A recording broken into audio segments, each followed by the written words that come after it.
안녕하세요. 2022년 3월 11일 금요일 새벽 말씀 함께 나누겠습니다. 함께 나누실 말씀은 누가복음 20장 20절에서 26절 말씀입니다. 오늘 본문에서는 예루살렘에서 유대 지도자들과 예수님이 두 번째 논쟁을 하는 말씀이 나옵니다. 말씀을 배우기 위해 예수님께 질문하고 답을 받는 일이야 무슨 문제가 있겠습니까? 하지만 종교 지도자들은 예수님이 성전 청소를 하신 이후에 예수님을 죽이려 했고 정탐꾼들을 보내서 어떻게든 예수님의 책을 잡으려는 의도로 다시 접근하는 모습을 보게 됩니다. 20절의 말씀을 보면 자신들의 힘으로 되지 않자 이번에는 총독의 힘을 빌려 예수님을 잡고자 하였습니다. 종교 지도자들 그들은 이제 자신들은 뒤로 빠지고 정탐꾼들을 보냅니다. 마태복음과 마가복음에서는 이들을 바리새인의 제자들과 헤롯 땅으로 구성된 무리였다고 말씀하고 있습니다. 예수님 당시에 두 무리는 서로 의견이 달라서 사이가 좋지 못했습니다. 하지만 사람들 사이에서 말씀을 전하며 인기가 날로 증가하는 예수님을 죽이겠다는 한 가지 목표를 이루고자 한 팀이 됩니다. 서로 다른 의견을 모아서 한 마음으로 목표를 이루기 위해 일치단결하는 모습은 정말로 아름다운 모습입니다. 하지만 그 계획의 목표가 예수님을 죽이는 것이었습니다. 서로 양보하고 도와주며 함께 성장하게 하는 일은 신앙인의 참 모습이지만 힘을 합쳐 생명을 살리는 것이 아니라 생명을 죽이려는 일은 악인의 모습이라 말할 수 있습니다. 21절의 말씀을 보면 그들이 물어 이르되 선생님이여 우리가 아노니 당신은 바로 말씀하시고 가르치시며 사람을 외모로 취하지 아니하시고 오직 진리로서 하나님의 도를 가르치신다 말씀합니다. 그들이 진심으로 예수님을 이렇게 생각했었을까요? 전혀 그렇지 않았을 것입니다. 오늘 본문 말씀대로 의인인 채 했고 어떻게든 예수님을 잡아 넣으려는 그들 입에서 어떻게 진리이고 진실된 말이 나왔을까요? 그들은 선생님이라는 정중한 말을 사용하였고 예수님의 가르침을 구체적으로 들어서 칭찬하였습니다. 하지만 마음에 사랑이 전혀 없는 말이었고 진심으로 한 말이 결단코 아니었습니다. 이것을 보면 우리의 말이 진리를 말하고 천사의 말을 할지라도 그 말 속에 진심이 없고 또 사랑이 없다면 아무 소용 없다는 것을 우리에게 알려줍니다. 너무나 마음이 좋지 않지만 교회 다니는 사람만 조심하면 된다는 말이 있습니다. 왜죠? 사랑이 없기 때문입니다. 진심으로 대하지 않기 때문이죠. 이것이 우리에게 없다면 예수님 당시의 종교 지도자들과 우리는 아무것도 다를 게 없는 것입니다. 22절입니다. 우리가 가이사에게 세를 바치는 것이 옳으니까 옳지 아니하니까. 이 문제는 바리새인들도 또 헤롯 당들도 풀지 못한 질문이었습니다.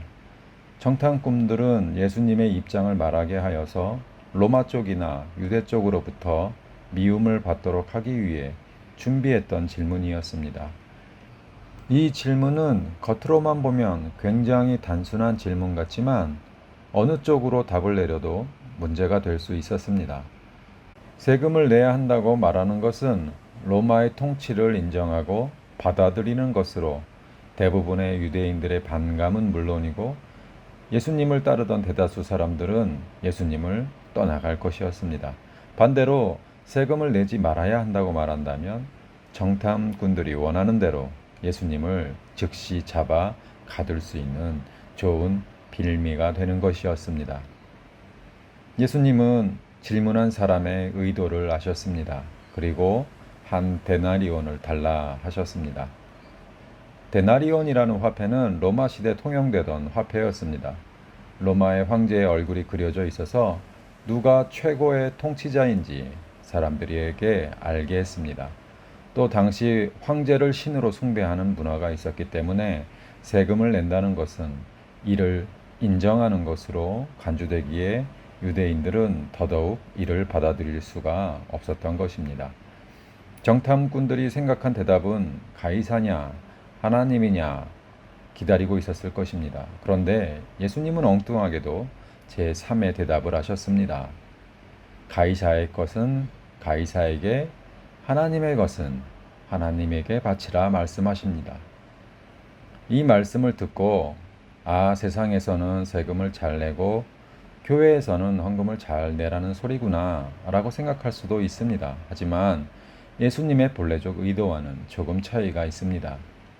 예수님께서 그들에게 말씀하신 대답의 의미는 가이사에게 은혜를 입은 자는 그 은혜 입은 것을 가이사에게 바치고 하나님에게 은혜를 입은 자는 그 은혜 입은 것을 하나님께 바치라는 것입니다. 우리가 생각하기에 한 나라가 순전히 사람의 의지에 따라서 흥하기도 되기도 하고 망하게 되기도 하는 것 같지만 사실은 나라의 흥망성쇠는 온전히 만물의 주인이신 하나님께 달려있다 성경은 말씀하고 있습니다. 사도 바울은 사람은 누구나 위에 있는 권세에 복종해야 합니다.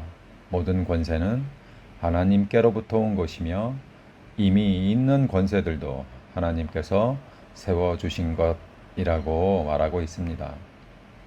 그렇지만 당시에도 또 그리고 지금도 통치자에게 은혜를 입은 사람들은 그리 많지 않습니다. 그에 반해 하나님의 은혜를 받지 않은 사람들은 하나도 없습니다. 그러니까 하나님의 것은 가이사의 것에 비교할 수조차 없는 가장 높은 가치이고 또 계명인 것이죠. 예수님은 이렇게 정탐꾼들의 함정을 피하면서도 하나님 나라의 가치를 우리에게 말씀하고 있는 것입니다. 말씀을 맺습니다. 당시 종교 지도자들은 진심과 사랑 없이 예수님을 대했습니다. 단지 자신들의 권위와 지위만 지키려고 했습니다. 우리는 예수님 앞에 어떤 정탐꾼입니까? 아니면 하나님에게 받은 은혜에 날마다 감사하는 구별된 성도입니까? 우리는 어떤 은혜를 받았고 또 무엇을 드려야 하는지 묵상하고 기도하는 하루가 되기를 소망합니다. 기도하겠습니다.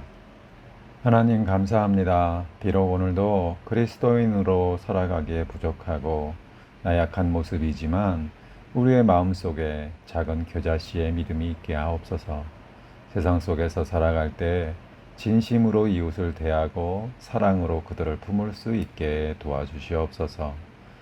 늘 내 욕심과 욕망보다 주님의 십자가를 자랑하는 모든 성도들이 되게 인도해 주시옵소서. 전쟁으로 또 비 피해로 코로나로 힘겨워하는 이웃들과 함께 해 주시고 그들의 아픈 마음 어루만져 주시옵소서. 오늘 하루도 주님을 바라보며 사랑하는 마음으로 살아가는 우리 모두가 되게 하옵소서. 감사드리며 예수 그리스도의 이름으로 기도했습니다. 아멘. 오늘도 좋은 하루 되시고 하나님의 사랑과 은혜에 감사하는 하루 되시길 바랍니다. 감사합니다.